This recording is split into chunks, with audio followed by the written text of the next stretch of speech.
Hey everyone, and welcome to this explainer on the architecture of the gap.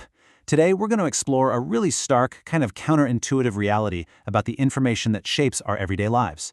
We often just assume that when we can't find out something important about ourselves, it's simply because that info is lost to time, or maybe it was never even recorded in the first place. But what if the things you don't know about yourself aren't actually missing at all? What if they're sitting right there in a file, perfectly preserved, and an institution simply decided that you don't have the right to look at them? Today, we are investigating the deep structural reality of institutional secrets.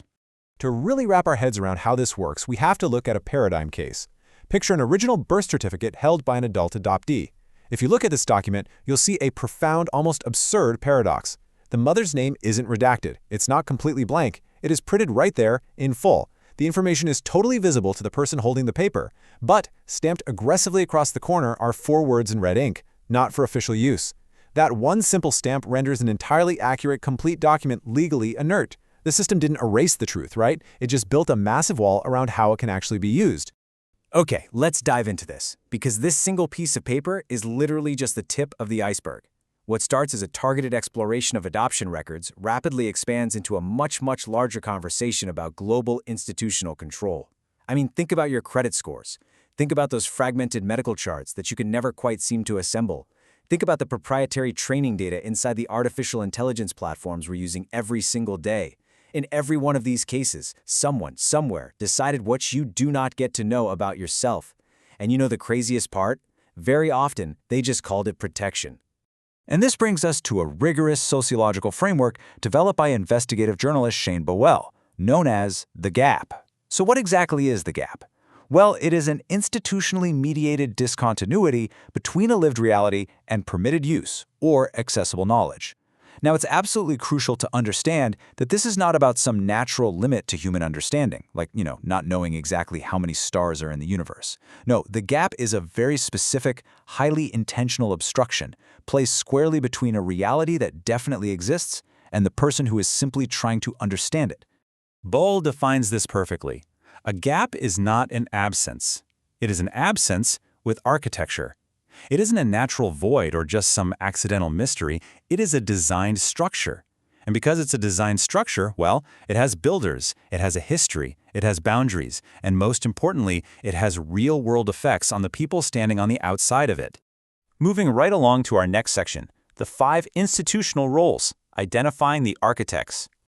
Now, what's really interesting about this slide is that if these gaps are built, we have to ask who exactly is building them. We have to break down this big, monolithic idea of an institution into specific, identifiable parts. Every institutional gap has actors.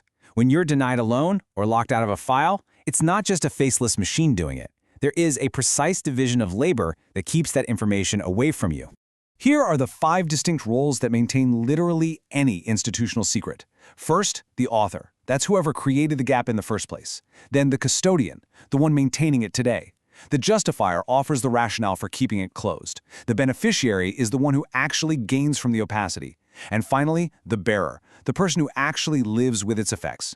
Notice how wildly these diverge? A custodian today probably inherited a gap they didn't even create. And the bearer? They are the only one carrying the heavy cost of a system they absolutely never consented to.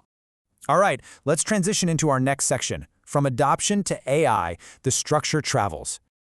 This right here is the real aha moment of the entire framework, because we can take this exact structure, which was originally forged in the fires of 1970s adoption agency records, and map it directly onto the modern cutting-edge tech world. Consider this structural blueprint. On one side, a 1970s adoption agency justifies sealing a file to protect privacy, leaving the adoptee as the bearer of the cost. On the other side, a 2026 AI company justifies sealing its training data to protect trade secrets, leaving the public user as the bearer of the cost. It's the exact same institutional architecture. An AI company hiding the data that decides if you get a job relies on the identical blueprint as a court sealing a birth record. The grammar remains exactly the same. But here's the thing with technology. Algorithmic gaps operate at a massive, completely unprecedented scale. They mask their accountability behind vague terms like intellectual property or corporate policy. Because the roles we just talked about are so heavily distributed, you've got the engineers who authored it, the policy team that justifies it, the executives who benefit from it. Responsibility is spread so wide that no single person seems to be to blame. The user who is harmed by the system is left completely isolated, just staring at a black box. Which leads us to our final section, the instrument, 10 questions for any sealed thing. Now, you might be wondering, do we just have to accept the black box? The answer is no way. Shane Boa's work isn't just about describing the problem. It's about handing us a working sociological instrument to actually deal with it. So the fundamental question we have to ask ourselves right now is, how do we fight an architecture that is explicitly designed to silence us? When a system is built to make you ask permission to know about your own life, how do you take your agency back? And this brilliantly illustrates the solution. It's a practical checklist of 10 diagnostic questions straight from the book. You can run these exact same questions on a sealed adoption file, a 40-year-old classified government document, or an AI company's proprietary training data. Because the architecture of the gap is exactly the same, these 10 questions effectively dismantle the logic of any sealed file anywhere. So the crucial point is really leaning into these specific interrogations. Ask yourself, what exactly is the gap? What authority is being claimed to keep it closed? Can the affected person even consent to this? And most importantly, is it justified? By asking these questions, you force a massive shift in perspective. You firmly establish that the burden of justification sits entirely with the institution that maintains the wall. It never sits with the person trying to cross it. The institution has to earn the right to keep a secret.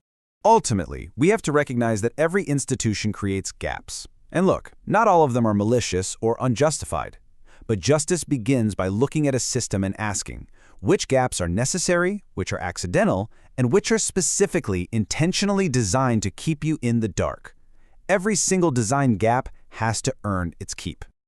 To truly grasp the depth of this sociological framework and to learn exactly how to apply it, I highly recommend reading The Architecture of the Gap by Shane Boa.